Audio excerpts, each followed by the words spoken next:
We did it.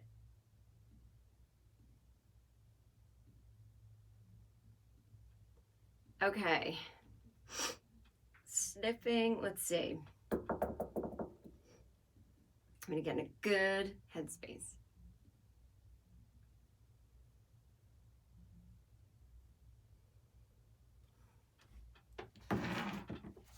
Oh, and we're video recording, right? So they saw all that, which is great. The video is on. I don't know if you wanted me to. Yes. Oh yeah, no, it's good. Everywhere. Yep.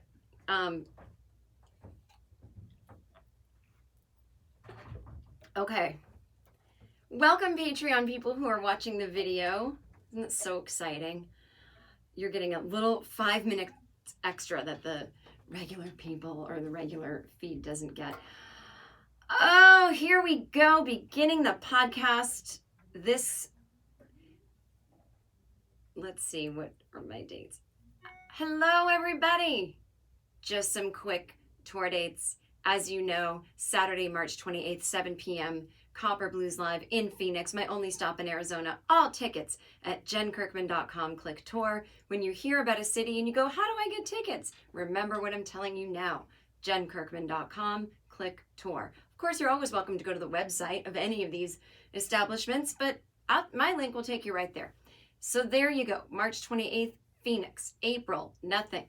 May, and that's on purpose. Don't be like, you could go here, you could go there. May 7th through 9th, I am at Caroline's Comedy Club in New York City. That is Mother's Day weekend. My material is so not only mom friendly, it's like moms love it and then non-moms love it too. So it's hard to go wrong with me. So May 7th through 9th, 5 shows, Caroline's Comedy Club, New York City. Those are selling fast, especially the Saturday night early show. So I would maybe not wait on that one because that one will sell out in advance.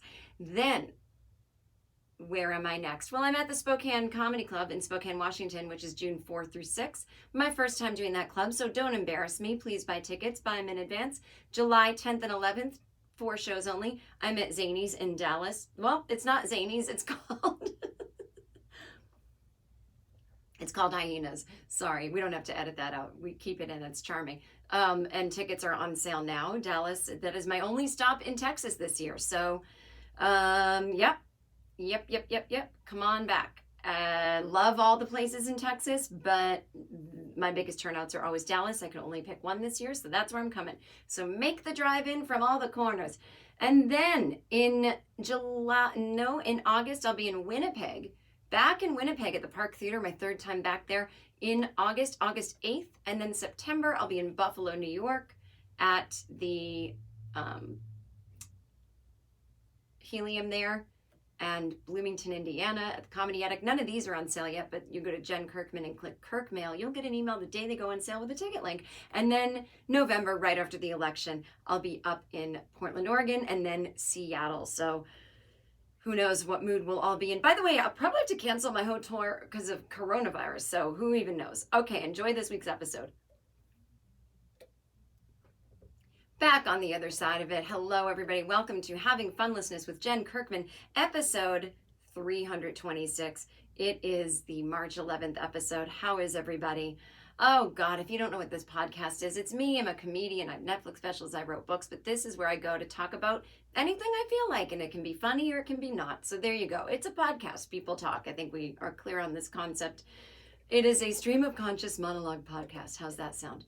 I forgot one thing. My show, Real Talk with Jen Kirkman, which is where I interview a famous and fun person.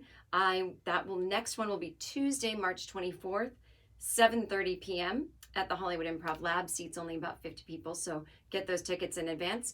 I am interviewing the great, the legendary, the iconic Julia Sweeney, who you know from Saturday Night Live, but you also know her right now. She's on Shrill and many other TV shows.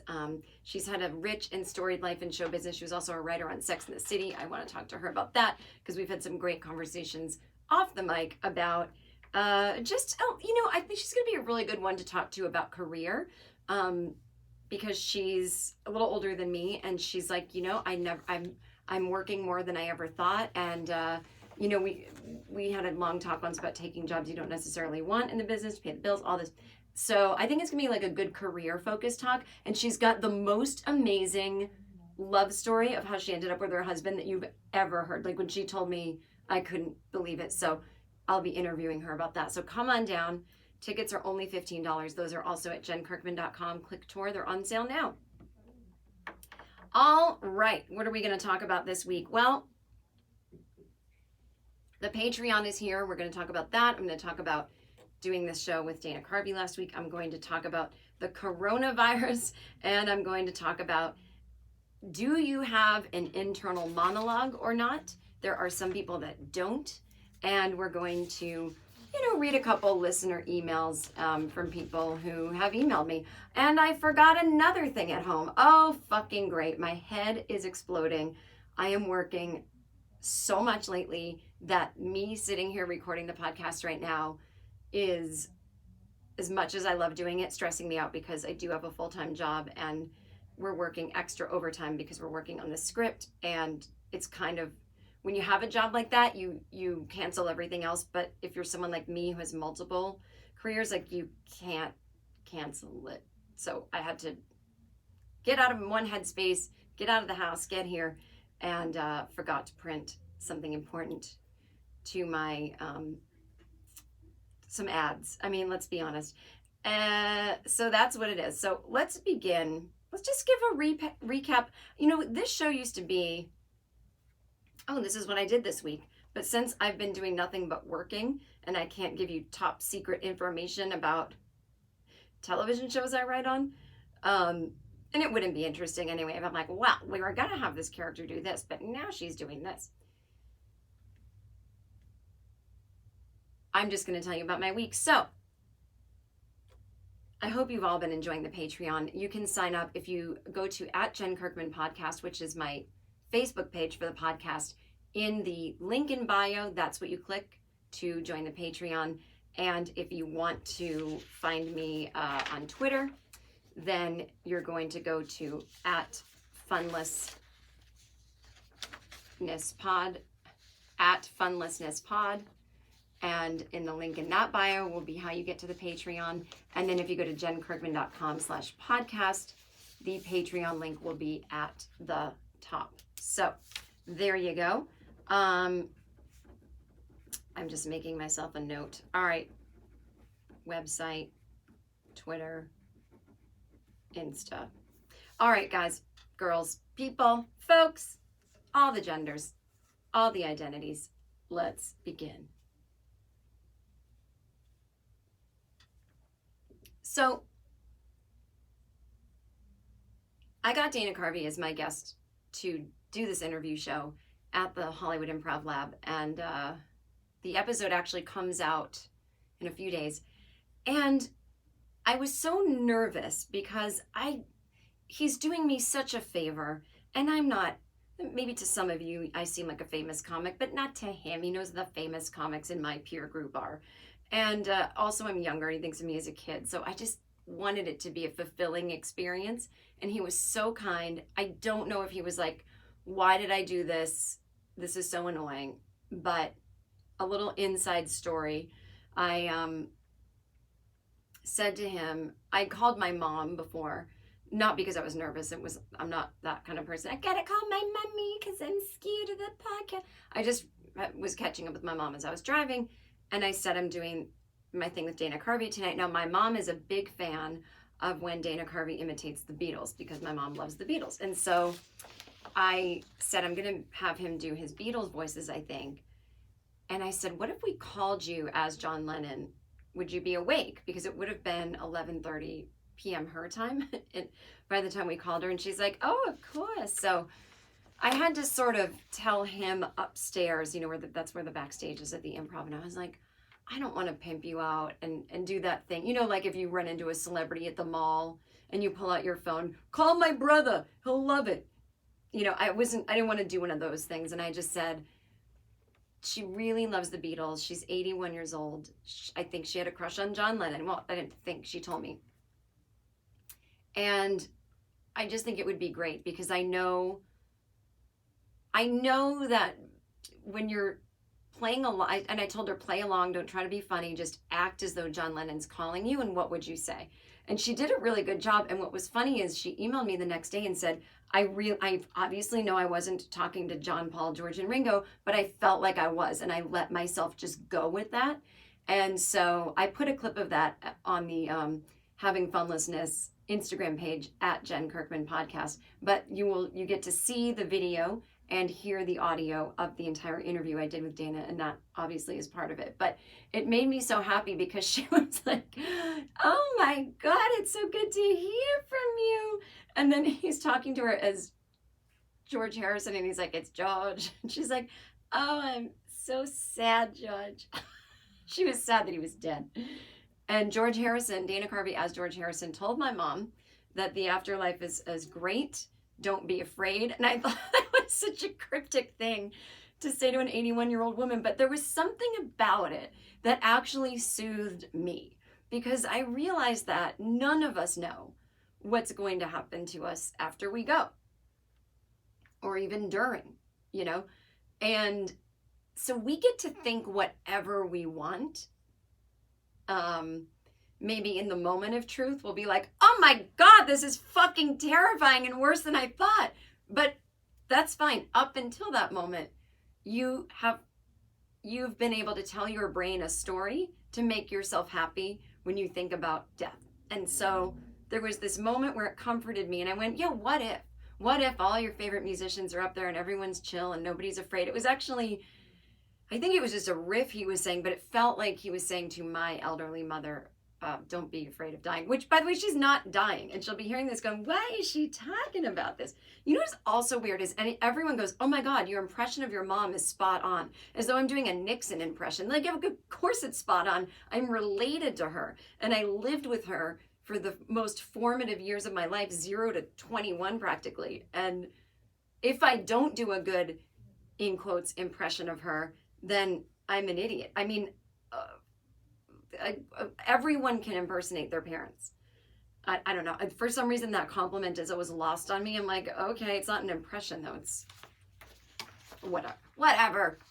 You people have the worst compliments. I'm kidding. See, this is why you need to sign up for the Patreon. Even just at the $5 level, you get a video feed, and you can look at my gorgeous face talking the whole time. It's embedded right there on the Patreon page, and you can see via my facial expression that I'm not actually mad and yelling. And I think that's important to note. I think way too many of you out there, I see your comments or I see things you write on your own about me. Y'all are way too invested in my emotions. I am fine.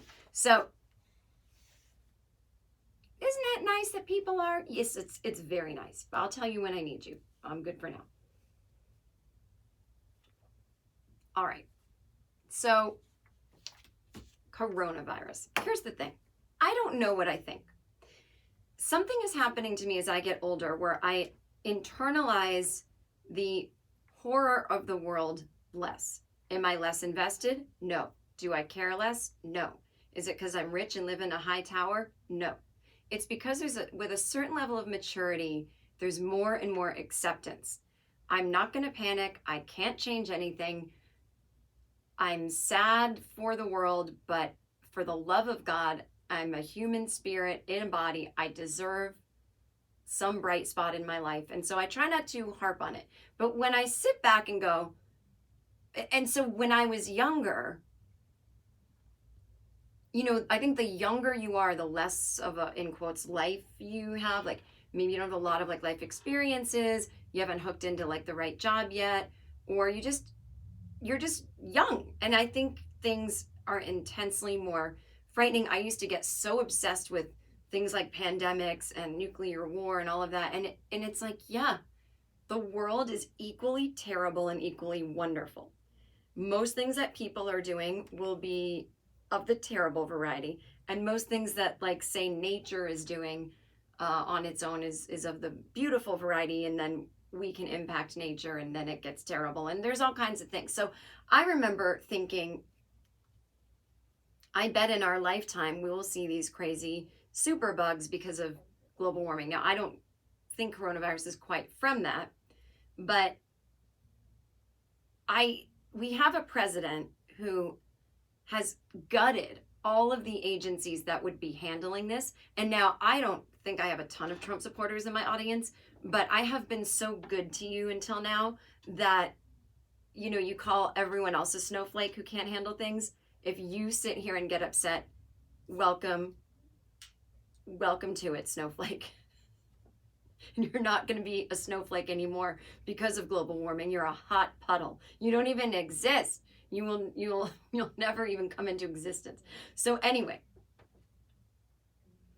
these are not fake news, made up facts. He has gutted these agencies. He gutted most of government. There's like, you know, it's to the point where it's almost comical. Again, I'm writing on a TV show, and there are moments where I write and I go, this is too unrealistic. It's like certain conversations, you know, like this guy reaches out to this girl to help her with a problem she's having. I'm like, that wouldn't happen. I got to write this in a way that it's believable that these two people run into each other. You know, I obsess over it. That's what the writer does. If someone was like, write a villain, I'm like, okay, colluded with Russia to become president or let it happen. And, you know, he has a fake doctor who says his health is fine, but he's clearly being destroyed by dementia, which is really sad. And he's gutted all the government agencies, and he's taken us out of the Paris Accord. And I mean, you'd be like, we just need one thing. We don't need all the things. Like, there's too much in the script already. This is the one that will impact people, I believe, even more than the economy. Because I'll give you an example. The economy can crash, and it sometimes may not even affect you, even if you're not rich, you know, or the economy can be booming and you can be personally having a really hard time finding work, or you got a divorce and your partner took all your money, or whatever, you know. That's why the overarching issue of the economy, once we get into specifics of who's thriving and who's not, so many other factors are at play in people's personal lives, right? So coronavirus, I'm just going to say it. They're trying to kill us all. Now, I'm not in hysterics about it. They don't care. He doesn't care. He knows most of the country didn't vote for him. He wants us all to die. He wants California to die. He's stripping clean air emissions. When there's fires, he's like, whatever, you didn't rake the forest. He doesn't care. And then Mike Pence is in charge of it. He's a pencil. I don't even know, has he ever moved his arms back and forth? Does he ever swung his arms when he walked? He's a Pez dispenser pencil. I can't put it any other way. So they're trying to kill. They don't want to solve this. I don't know exactly why. There's usually some reason. Let's have a global pandemic so that ...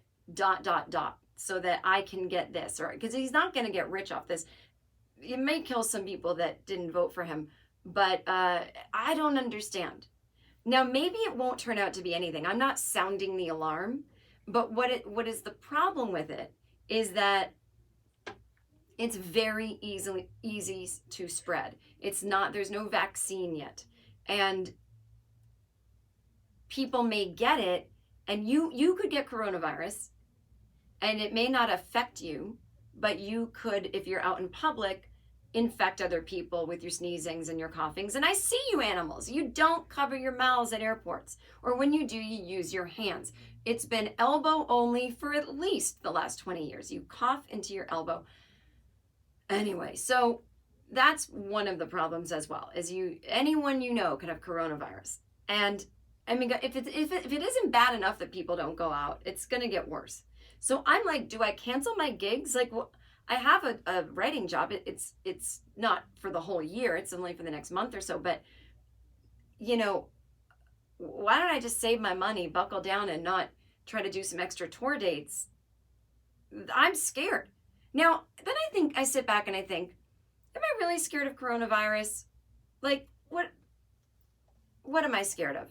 Because I'll tell you, that flu that I had, or, you know, I got a flu shot, so I don't think it was the flu, but whatever the hell I had for 6 weeks that affected my bronchioles so badly, I feel like that was coronavirus, and I'm the one that brought it here. They say it started in China. I think it started with me. It was right after I got back from gigs in Kansas City. So I think it started there, and I think I got it there. No, it wasn't Kansas City. I don't remember where I was in November. Milwaukee. I got it in Milwaukee, and I brought it back. So I was so sick for so long. So even to get as sick as I was, I never want that to happen again. I'll do anything to avoid it. And I assume coronavirus is like that. But I know it's only bad if your immune system's compromised and you're old, but it might get stronger. I don't know what's going to happen. All I know is that I think we should be more concerned than Führer Trump is making it out to be, and less concerned than freaking out and crying, we're all going to die, because that we knew anyway. That is a thing that we knew anyway, that we're all going to die. We don't know how, so no need to freak out too much. But I am so happy because this ends the era of handshaking. Now it is not just for germaphobes, which I am not a germaphobe, but shaking hands is the number one way. Technically, I looked it up. It's the number 3 way. The number 1 way is the number 1 way to spread illness. Whenever I get sick, it is from having been on the road. And everyone else goes, it's the recycled air in airplanes. The air in airplanes isn't bad. Air in airplanes is recycled in a way that's good for you. Airborne things die after a second. You're fine. It's not what you're breathing in necessarily, unless you sit next to someone who then coughs in your face and then it goes in. But this notion that all the air and all the germs, that's not how it works. It's touching surfaces. That's why you must always get your Clorox wipes and wipe the tray tables, because they don't clean them. And when people look at you doing that on a plane, I'm thinking, okay, so when you go to a restaurant and they're like, pick any table, and you find the table that you want, but it's one where somebody just left, and you stand there waiting for the bus people to come over to wipe the table down, and you stand there as though you're standing in front of, like, I don't even know what, a fire pit. Everyone's like, oh, can't get close. You know that you stand at those tables, or you might sit down and you might wipe off somebody's lettuce yourself, but you're like, ugh, this is disgusting. That's what's on a tray table on an airplane. You may not see a piece of food, but if you got sat at a restaurant and they didn't wipe down the table, you would be like, what are you doing? So you should feel the same way on an airplane. Okay. And people on airplanes are eating and wiping their hands in their mouth and all that finger food on airplane. Finger food. I'm passing around hors d'oeuvres on this flight, but pretzels and all those things, mouth and hands all over those trays is disgusting. So that's my point, everybody, is that people used to look at me and go, oh, you're extra cautious. And it's like, yeah, I use my voice for a living. I had to cancel 3 shows last year because of I got sick. So yeah. Anyway, I just got an interesting email. Well, that's nice. So I'm telling you all, at my meet and greets, people come up to me and shake my hand, and when I recoil, they look at me like I'm some asshole, like this is some stature thing, like I'm a rich celebrity, don't touch me. I'll hug people, which I think actually you're not even supposed to hug with coronavirus, but it's not about you. You can't take it personally. You've got to look at the line of people, hundreds of people, no, but let's say like 100 people a night are lined up to say hi to me. Every one of them wants to shake my hand. I'm not even looking at your face. I don't know who you are. I know nothing. I just don't shake my hand. And I have to say that to every person. And so every conversation starts with, I don't shake hands. And then people get defensive. Oh, well, I'm clean, or I'm not sick. Oh, you're a germphobe. Oh, well. And I'm like, oh, forget. It's maddening. So now I'm just going to say from the stage, I'm not shaking hands after coronavirus. Now, I used to say, when you come to the merch table, I don't shake hands. And everyone would start laughing. And I'm like, oh, God, I'm not being dramatic. And now I can say, you shouldn't want to shake my hand. I could be sick. I could have coronavirus. So there you go. Thank you, coronavirus, for fixing a problem that I honestly couldn't solve. And I have hand sanitizer and all the things at my little station after I shake hands. And then I run to the bathroom and I run my hands under hot water with soap and I sing happy birthday twice. But I'm someone who touches my face a lot. I touch my mouth. So there's been plenty of times when I have forgotten to do my little rituals. Anyway, so I don't know what we're going to do. I did buy a mask. Oh, God. Social media, I have to tell you. Well, we'll get to that in a minute. But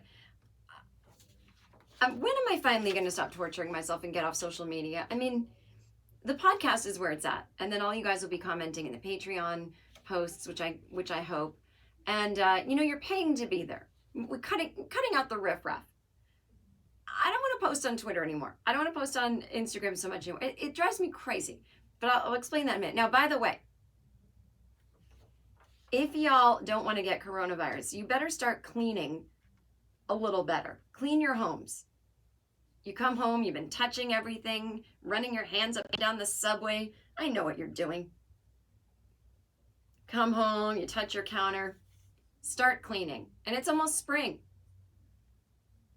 I want you to go to grove.co. I just got a giant box of Grove supplies. I have sponges. I have these really cool glass bottles they send with little packets that you can make your own glass cleaner, your own lavender counter cleaner. I have dishwashing pods to wash the dishes. I have things you put down the sink to make it smell better. My laundry detergent, everything. Eco-friendly trash bags and toilet paper. And I just did this giant order and I just felt so good. And I just put all my cleaning products away so nicely and I cleaned. Oh my God, this is Virgo porn. So here's the deal. Grove.co, not com, /fun, grove.co/fun. Grove makes healthier home products accessible and affordable. You can get non-toxic dish soap, plant-based skincare, tree-free bath tissue. It makes it easy to find the best natural, eco-friendly products online, delivers them straight to your door. Everything is available at Grove that is healthier for you and the planet. And so, when you go to the grocery store, you're like, I want healthy this that doesn't have chemicals. Oh, they only have 2 bottles of this. And then, oh, they only have toilet cleaner that's all chemicals. I have to go here, I have to go there. Now you can get it all in one place. They've got all the brands you love, like their own Grove brand. They've got Mrs. Meyer's, 7th generation, Burt's Bees, straight to your doorstep. There's all kinds of nice smelling things, mint, lilac, peony, whatever. So here's the deal. New customers are going to get a free cleaning set with limited edition things. You're going to get a free 5-set cleaning set of any one of their products. They're going to surprise you when you place your first order of $20. So here's the thing.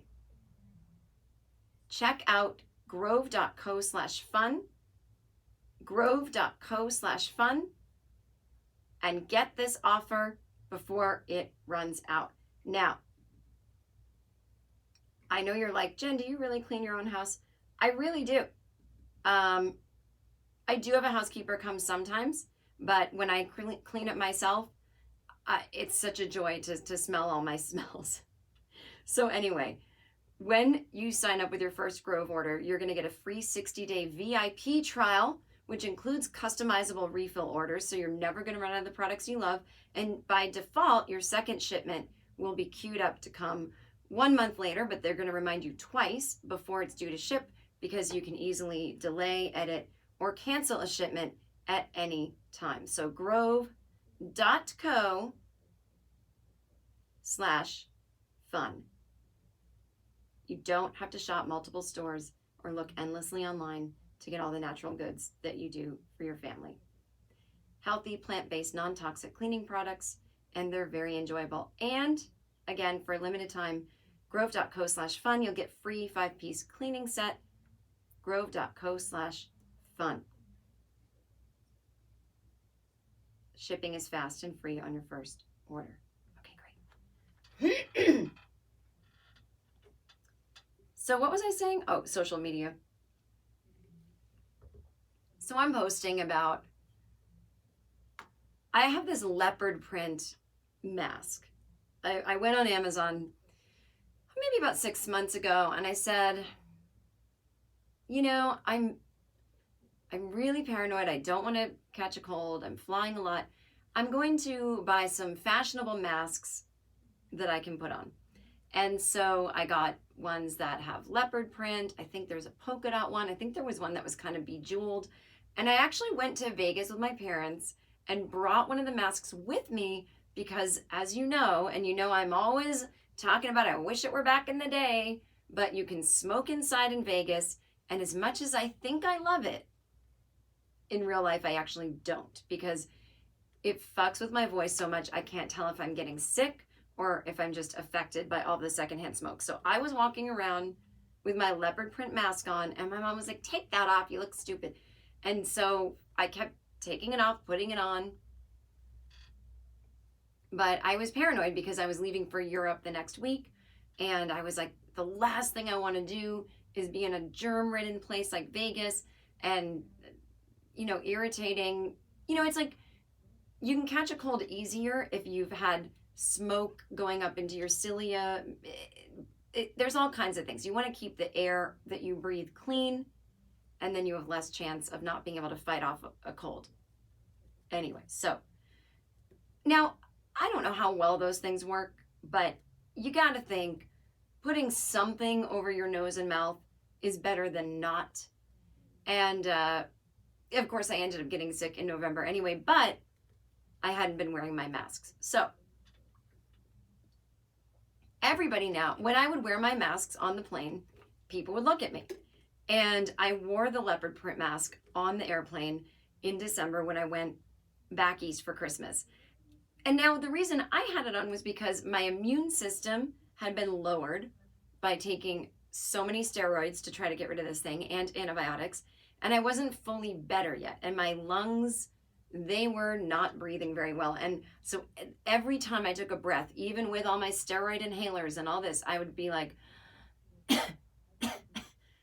just to feel like I was breathing, I started developing this quick, dry cough with every breath. So you don't want to sit next to that person on the airplane. Which, by the way, I have to do a side note. I am first class only when I go home for the holidays. It is such a stressful time. You don't want to be in the long lines at the airport. You want to relax. You might fly weird hours. You want to sleep. My entire year is built up to getting the first class flight to and from Boston or New York or wherever I'm going for the holidays. And I start thinking about it around now. So I fly so much, I have a lot of points. I had a ton of points on Delta from having gone to Europe. So I bought a first class ticket with cash and points or miles in cash or something like that. And so, I think I paid a few $100s for the ticket, but it normally would be like $2,400 or something like that. So that's how I start planning. Now, if you guys don't fly enough to get miles, maybe it's like you want to put in something with like one of your credit cards where every time you spend, you get a point and then you can transfer those points to your favorite airline. That's what I do with Amex and JetBlue. So I'll put everything on my Amex, not like in a shopping addict way, but I pay everything with it and then pay it every month. You know what I mean? Like a business thing. So I guess I probably do spend more than you guys in that sense because I'm buying tour tickets, I'm buying plane tickets. And so it ends up working out that by December, I can easily like cash and points my way to first class. But it's so worth it. But I still knew the woman next to me is going to be annoyed. Little did I know that she would have a full-size German Shepherd with her as her anxiety dog, which, by the way, was fine. I was sitting there. I don't know if I talked about this. I was sitting there and she comes on, and this dog is giant. Now, I've been bitten by a German Shepherd, and they are the dog choice of the Nazis. And not going to hold that. I'm German. I'm a German Shepherd. So I can make fun of a German dog. But by the way, on the flight, now I'll get back to the story. I'm saying German Shepherd. Then it was masks, social media, right? And then it's coronavirus mask. Oh yeah, we're still talking about coronavirus. Okay, great. So when I was on the plane though, I was wearing my Beta brand pants. Now, some products that I advertise on this podcast, I do not use. And I can let you know that, but I say I endorse it. Beta brand I do use, and I love it. And I'm very self-conscious about my butt. I don't like my bum. A lot of people do. Oh, there's a website dedicated to it. I have white girl ballet class damage. I have enough issues to work on in life. This one will never go away. don't want to work on it, don't care, don't send me remedies or articles. That's how I am. And so I always like my butt to look not too big compared to the rest of my body because it makes me crazy and I feel like, I don't know what it is, just I don't like it. So I don't like things too tight on my butt. So I'm not one of these people that walks around wearing yoga pants in public except for in yoga class or in Pilates class. So I don't wear form-fitting things out and about. So when I tell you that I love Beta Brand and they are basically dress pant yoga pants, I'm telling you they don't cling to the parts of your body that you wouldn't want, you know, even if you love your butt, things you wear to a workout class, you may not necessarily want to wear in public on a plane or to work. And that's why I love Beta Brand, because they're well-fitting pants with a stretchiness, but they don't hug you in that same way, like you're off to yoga class and here's my butt and all the folds underneath it. All right, that's just you want a podcaster to do your ad, that's the honesty you're gonna get. So here's the deal. You're getting ready for work, you're like, is it a stylish day or is it a comfortable day? Now, thanks to Beta Brand's dress pants, yoga pants, you don't have to decide. Running from a flight straight to a meeting, that's right, dress pant, yoga pants. I mean, it sounds silly, but it's really, really true. The ones that I have that I wore on the flight are black. They have kind of a boot cut leg, so they're not tight all the way down. And there's a little pocket in the back, so it looks like they're not stretch pants, and they totally are. And they're actually so flattering that I feel like a little thinner in them. Not that thin is good or bad, but for me, these are my body issues. I like to feel and look thin. So they're stylish, they're comfortable, and they're professional, and you should never have to pick just one when you're wearing a pair of pants.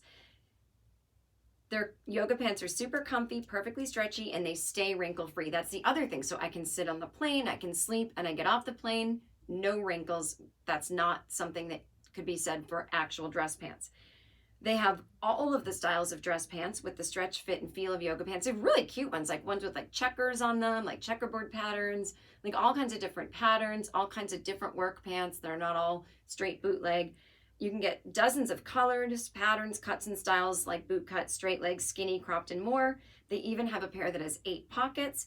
And now they also have premium denim that's flexible. So right now, my listeners can get 20% off of their first order when they go, when they hit a microphone like I just did. When you go to betabrand.com/fun, that's BETABRAND, betabrand.com/fun. Millions of women agree these are the most comfortable pants that you'll ever wear to work. Go to betabrand.com/fun for 20% off.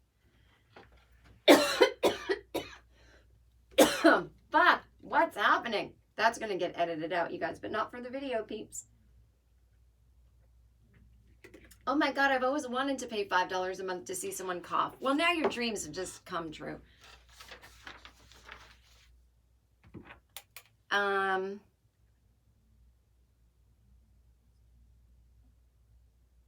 So let's finish it.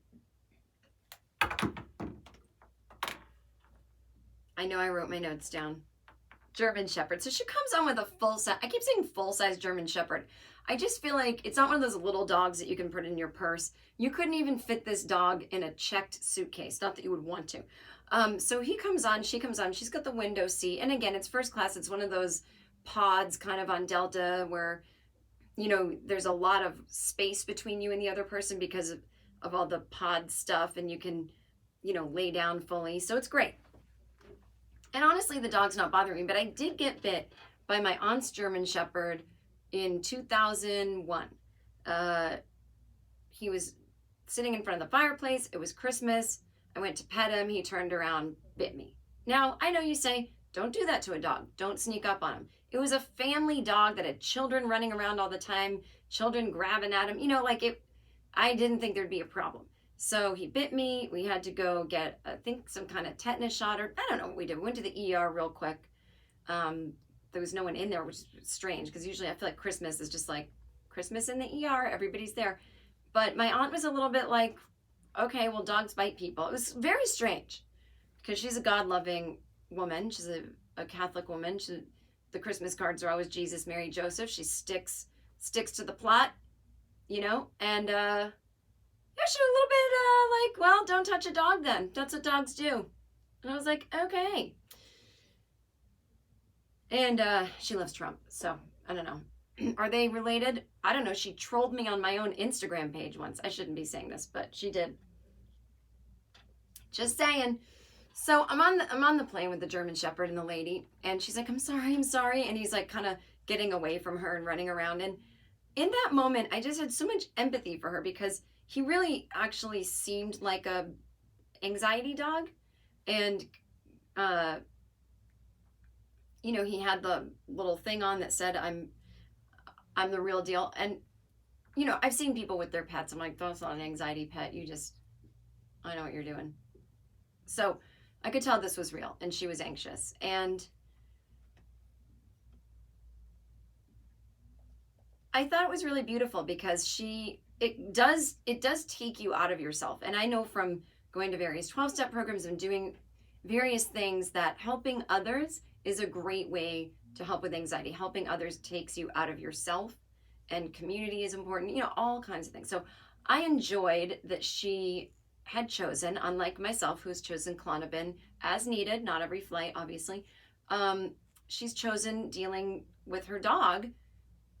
That's part of it. It's not just like, oh, my dog's cute, I'm petting him. It's reducing my anxiety. It gives you a focus and a purpose. You're thinking of someone else's comfort. And that poor dog did not look comfortable. And she kept apologizing to me. And as America's greatest seatmate, I kept saying, there's literally nothing you could do that could bother me. I am on a plane. And I really actually mean this. I'm on a plane. I'm in my awesome seat.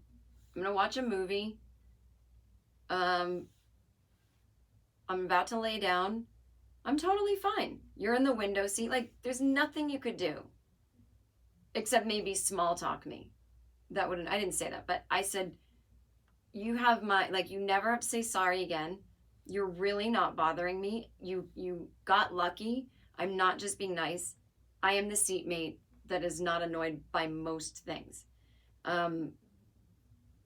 Children screaming bother me, but only because the parents usually don't seem to be paying attention to why. It's their ears. And they're throwing iPads in front of them and this and that. And I just want to go, it's their ears or they're nervous flyers. That's all. I just want to help. But otherwise, nothing really bothers me. Smells bother me, but that's really it. So that was my first class journey. But then she didn't eat any of the food they offered. And instead kept getting hot water and putting this kind of smelly green powder into her hot water. And I was like, I don't know what she's doing, but I should do that.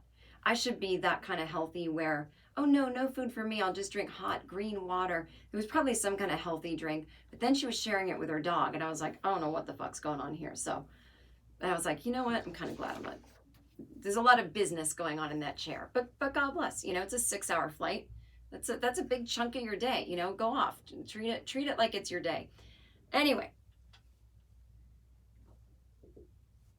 So I'm wearing my mask. I'm like, if she can have a full-size dog, I can have a mask. So I put on my mask and, people are kind of looking at me. I think it makes people nervous because they're thinking, okay, it's either someone who's really concerned with getting sick or what do they have that I'm not supposed to be getting? Should they even be on this flight? And there was a woman behind me who was kind of taking the heat off me because she had a mask on. And she said to her seatmate, I have to wear this mask because I have an immune disorder. And if I catch anything, I'll die. And her seatmate was like, okay, it's fine. And she just kept saying, have you ever had an immune disorder where you could die? And she's like, nope. And she's like, yeah, I could die. So I can't take the mask off. And she was like, that's fine. I don't want you to. And she's like, I just don't want you to think I'm sick. It's that if I get sick, I die. She's like, I totally get it. And I was like, oh my God, thank you, Airplane Jesus. Imagine if Mask Woman had been next to me with my fashion mask, which really probably doesn't get the job done. But again, I didn't really need it to. So I was just wearing my mask so that when I would do my little breathing, coughing, that it wasn't scaring or annoying people. And, I didn't want them to think I was sick. It was totally asthmatic. And then also when you have one of those on, you're breathing in this nice warm air and it feels really good. So that was all that was about. But imagine medical mask woman behind me who's like, I could die any minute. imagine if she was next to me looking at my leopard print mask. She would have been like, that's not regulation. I could die. Are you sick? Because now I'm going to die. I only had a woman with a full-size dog who's took up the entire space. I mean, I couldn't have put my foot down if I wanted, which again, for some reason didn't bother me. Eating a hot green powdered thing. So there you go. You know, we're in these small things. We got to make it work. But now I'm thinking, I took this. Oh, I forgot to mention. Oh, because this airs after it.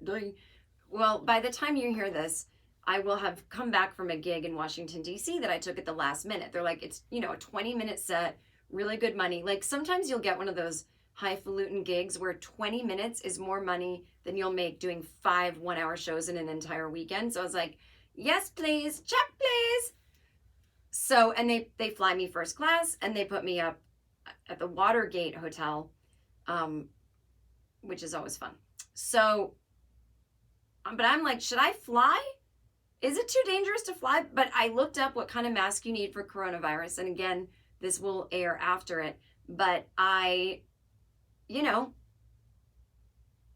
don't know what my point is. Oh, I'll be wearing it. And it's not even fashionable. It's just a black mask. But now I'll be like, well, everybody's wearing them because it's the coronavirus. Everybody's doing it. It's do the corona. Oh, shit. See, you got to get the video portion so you can see all the stupid shit I'm doing. It's $5 a month. That is 4 one-hour videos of me doing awesome things. So anyway.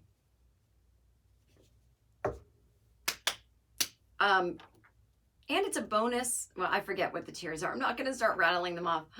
Oh my God. Just go check it out, Patreon. I mean, for each level, there's $3, $5, $10, I think $15, $25. For each different level, you get more and more content. And then the $50 rich bitch level involves like free tickets to shows and VIP treatment and all kinds of stuff. And a t-shirt. And each level, some of the levels have like original merch. These are not things you can get on my TeePublic page. So it's like original designs, but they do it in this kind of surprise way. Like you don't see what it is until you sign up and get it. So there you go. All right, go to Patreon. You can search Jen Kirkman. It's listed under my name, Not Having Funlessness. But again, go to all my pages and you'll see everything there. So anyway, my friends, hopefully, if you're hearing this and I'm dead from coronavirus, you'll be like, sometimes she records in advance. She did tell us. Well, there you go. I was going to read an article about internal monologues, but I realized that I'm running out of time and that I think it might be better if I do it next week as a topic. And so I will do it next week as a topic. So there you go. If you buy tickets to my shows, we still have more show to go. Don't worry. I'm just doing the mid-roll thing. If you buy tickets to my shows, please do me a favor. People have been doing this and I love it. Make an Instagram story about it. Show off your ticket. I mean, I don't know what that does, but the Instagram story is cute. I'm at Jen Kirkman on Instagram. Take a picture of yourself with the ticket. Do a story about it. If you're like, no, I'm not going to do that. Why do you not want me to succeed in life? I'm not getting another Netflix special. Amazon said no. HBO said no. I'm in the prime of my life. My friend's wife who works at Netflix was like, your specials came out too early. If they'd been later, you would be fucking huge right now. Like everything for me, it goes back to Anything Goes weeks ago. It's always like, this amazing thing happened. The timing's bad. So if you want me to still tour, would you help take part in keeping the word out there? So use hashtag JenKirkman2020 if you buy tickets, and you can @ me on Twitter. I'll retweet you again. People need to know. They don't need to know it from me. I'm coming to Boston, which is a bad example because I'm not, but I'm coming to Dallas. And they're like, yeah, but I don't want to leave the house. But if everyone in Dallas is like, well, we're going and we're not afraid of coronavirus, and then everyone else will be like, oh my God, I'm totally going. So I'm not just saying this like, here's a fun thing to do. I love interacting with fans. I'm begging you. Hashtag JenKirkman2020, @ Jen Kirkman on Instagram and Twitter. Please do make little videos, Instagram stories, posts, whatever that I can retweet to let everyone know to come to my shows and that other fans are coming. Fans. That word is so obnoxious. So anyway, let's read a listener email or two. Somebody was telling me about the sleep thing is still going. The sleep divorce remains a very popular topic. getting a lot of emails about it. So somebody said to me, hey, Jen, I just listened to today's podcast where you read listener emails and, sorry. I cut and pasted the wrong thing. This isn't about sleeping. This is about motivation. One was from a mom who was having trouble finding motivation. I could relate to that a lot. I really liked what you said about motivation not being a thing that you can wait for. You just got to do the damn thing even if you don't want to. So when I came home from work today, I was feeling kind of down and decided, fuck it, I'm going to dance. So I put on a cheesy at-home 15-minute dance cardio video on YouTube, shut the blinds, and went to town. Thanks for the advice. It definitely helped this girl. I'm ready for the snapback, even if it's just 15 minutes a day. Love the show and you, Kate from Atlanta. There you go. I hope if the mom listening who needs motivation, if I didn't inspire you at all, let Kate from Atlanta inspire you.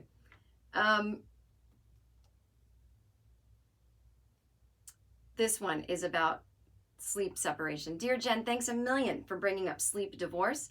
I have set up our spare room now as my own, and it's been heaven. One of my girlfriends sleeps in a separate room than her husband, and when I brought this up to my mom, she has tut-tutted that is the end of the marriage. I assume you're British. It's the end of the marriage. You must be in the same bed. On the contrary, I'm actually a lot fonder of my man now that I don't have to deal with his snoring and farts and his coming to bed after I fall asleep and waking me up. I haven't been sleeping properly in years, and I just thought I was an insomniac. No, it turns out you got some mans in your bed.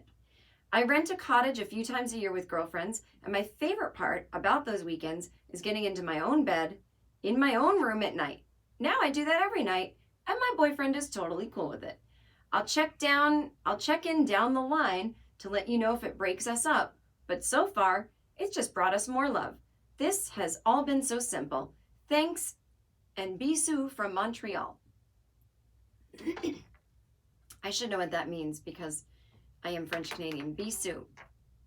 B-I-S-O-U-X. Thanks and...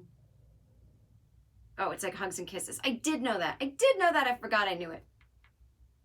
Yes, please check in, Montreal friend. I didn't put your name here. You must have asked me not to. And let me know.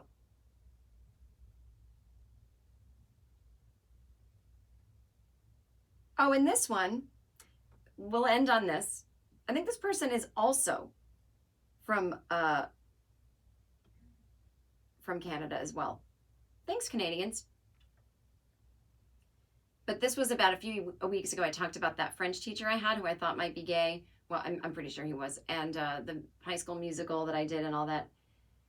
Dear Jen, I heard you talking about your high school French teacher on the podcast this week and how you thought maybe this person was gay but not out. I mean, yeah, it's Boston in 1992. It made me think of my own French teacher from high school. Nobody in my school was really out. This was 2002, and I wasn't finding gender and sexuality stuff easy to navigate. I didn't even allow myself the thought that I was queer until my first year away from home at university. This teacher was a real gem. Taught us the French culture and language by reading existential plays and assigning us to write poetry. No boring, here's where the participle goes garbage. It was like taking a class in French philosophy and how to think and enjoy culture like a French person. We made a big pot of coffee in class each morning. Oh my God, I love this teacher. I don't know if the teacher's a man or woman. Just like, kids, let's get real. I'm putting on the coffee. I would have freaked out because I started drinking coffee at 14 and adults were like, you shouldn't drink it. It'll stunt your growth. I'm like, I'm short anyway. I already know. I'm not growing anymore. And what do I need to be tall for? I'm not playing basketball. Like, it stumped my growth. It's given me life otherwise. Anyway, what was I saying? Enjoy a big pot of coffee in class each morning.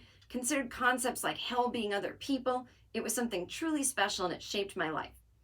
This teacher was so encouraging of my writing and love of the arts. To this day, I intend to include a dedication to them when I publish something. About 6 years later, I learned that this teacher, who was the kind of flamboyant that in hindsight left no room to speculate, as Margaret Cho might say, they, quote, had no say in the decision-making process, that this person had died after a long illness. The obit mentioned a male-sounding named partner, and it hit me like a ton of bricks. Of course, he could see me better than I could have seen myself at the time. Tragically, I couldn't recognize that part of myself or them, not that I would have had negative feelings. I was truly so blinded to the possibility someone would have had to say the exact words, I am gay, for me to have thought so. So sitting there at my computer, taking a Facebook break from working on an article for the queer community newspaper in the apartment I then shared with my partner in the middle of the gay part of town, in the town he lives in, to be suddenly made aware of all these things, I broke down and sobbed from a depth I rarely experience. I grieved for their partner and for the secrecy of their life, the surrounding conservative culture jeopardizing his job security, and all but eliminating the possibility that someone like them could be a model for me to realize who I truly was. I knew I was grieving for that loss too, as for the loss to the world of this beautiful person, grieving for my own teenage self, and for the unneeded suffering I experienced for never feeling quite like I could enjoy normal teen, young adult dating, sex, intimacy because I couldn't identify what was missing. Turns out it was an understanding of gender identity as more than a hanging chad marking off only one of two inadequate choices. How's that vintage reference for you? Showing off my not too millennial to know what shit is cred. Anyway, your podcast makes me laugh from that deep place, and I feel you should be constantly receiving feedback about how much your openness and unique spark charge up other folks. Yeah, thank you. I feel the same way. I guess this is what it feels like when you have a great set in front of a live audience. It's actually nothing like that. Stand-up is math. I give you the equation. You laugh at it, which means you understand what I said, and we're done. It doesn't fill up an emotional thing. My God, if a job did that, it's very dangerous. But a side project like a podcast that's meant to connect with people, it does fill me up when people tell me stuff. So, hey, tell me something. iseemfun@gmail.com. Always down for that, of course. Blah, blah, blah. May you be happy, healthy, and finding yourself accepting and enjoying real love from others and yourself. What a wonderful wish to someone. I'll read that again. May you be healthy and happy, finding yourself accepting and enjoying real love from others and yourself.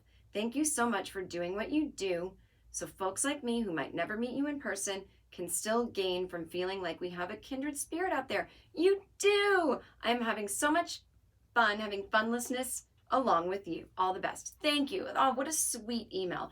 Everyone else, go to your rooms and think about why you haven't sent me such a sweet email like that.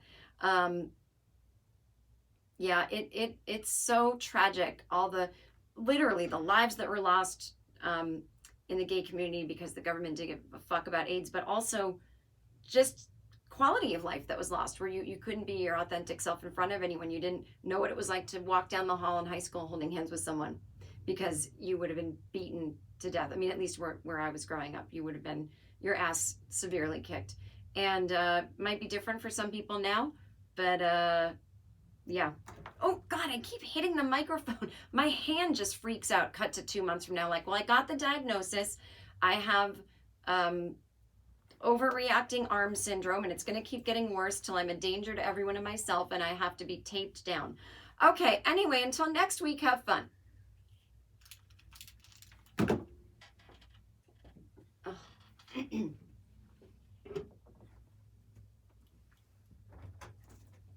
That was a great ending. Oh, thank you. What is the